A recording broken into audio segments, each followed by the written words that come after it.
అలర చంచలమైన ఆత్మనందుండ నీ అలవాటు చేసే నీ ఉయ్యాల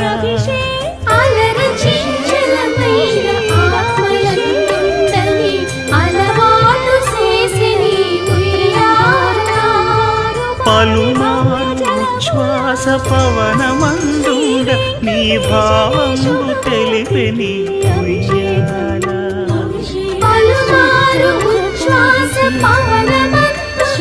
నీ భావము తెలిపే నీ